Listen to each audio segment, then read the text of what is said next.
The garage was my haven, a sacred space where the scent of motor oil and the gleam of polished chrome wrapped around me like a warm blanket. My '69 Camaro, a beast of black steel, crouched in the corner, a tribute to my father's legacy, pieced together with years of sweat and stubborn love. But one crisp October evening in 2024, in the quiet suburb of Willow Creek, that sanctuary shattered. I pushed open the garage door to find nothing but cold concrete staring back. My Camaro gone. Stolen. My heart slammed against my ribs, panic clawing at my throat.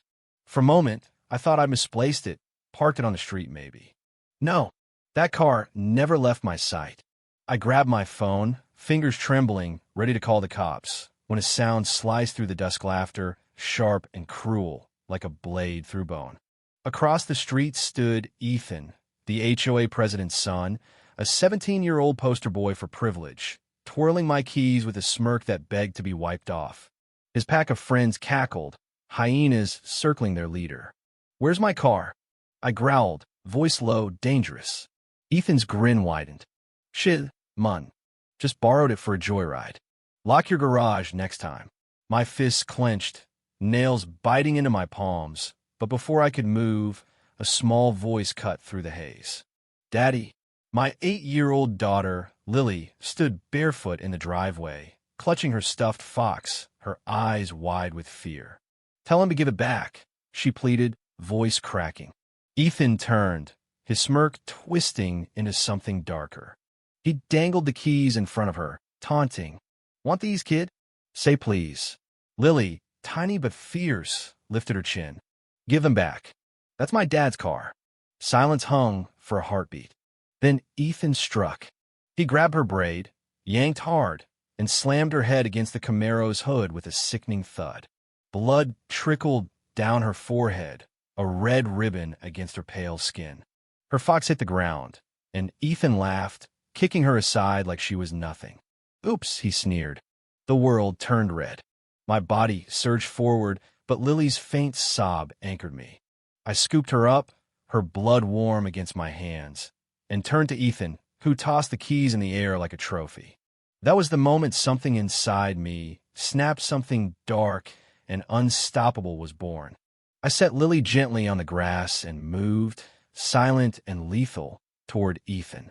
His grin faltered as I grabbed the Camaro's seatbelt, yanked it free, and looped it around his throat, pulling tight until his gasps turned to choked gurgles. His friends froze, one fumbling for a phone, but I didn't care. I dragged him back, slamming him against the car, and hooked the belt to the frame, his knees buckling as his face purpled. "Comfortable," I hissed, venom dripping from my voice. I swung the driver's door, smashing it into his shoulder with a wet crack. His scream tore through the air, his arm limp and useless. I leaned in, breath hot against his ear. "This is just the start."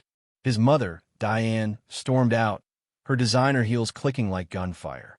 "You monster," she shrieked, phone in hand. "I'm calling the cops."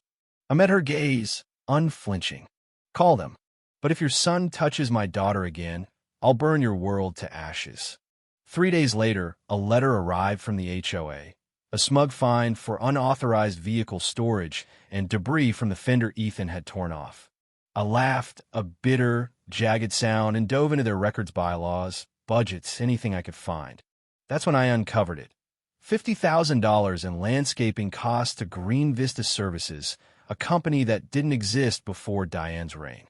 Invoices were vague, payments bloated, and late-night footage showed her husband, Greg, handing thick envelopes to a man in a van marked with the same logo. Fraud. Embezzlement. Diane wasn't just a tyrant, she was a thief. At the next HOA meeting, the room buzzed with tension. Diane sat at the head, her smile a mask of control. I stepped forward, slamming a folder of evidence onto the table: photos, invoices, bank records. "You've been stealing from us," I roared. "Fake contracts, kickbacks, while you fine us for flowers and basketball hoops." The crowd erupted, whispers turning to shouts. Diane's mask cracked, her voice shrill as she denied it. But I played recordings of her own words, scheming to intimidate neighbors. The room exploded. "Out! Out, they chanted. Sirens wailed outside, and cops stormed in, cuffing Diane as she screamed, her empire crumbling. I leaned close, voice cold. You're done. As they dragged her away, Lily clung to me, whispering, You're my hero. The weight of what I'd done Ethan's screams, Diane's fall settled heavy. Neighbors asked me to lead, but I refused. No more rulers, I said. We need freedom. Standing by my wrecked Camaro, I realized this wasn't just about revenge. It was about protecting what's yours, standing up to bullies, and building a community that fights back. What would you have done? Would you have stayed quiet or fought like hell?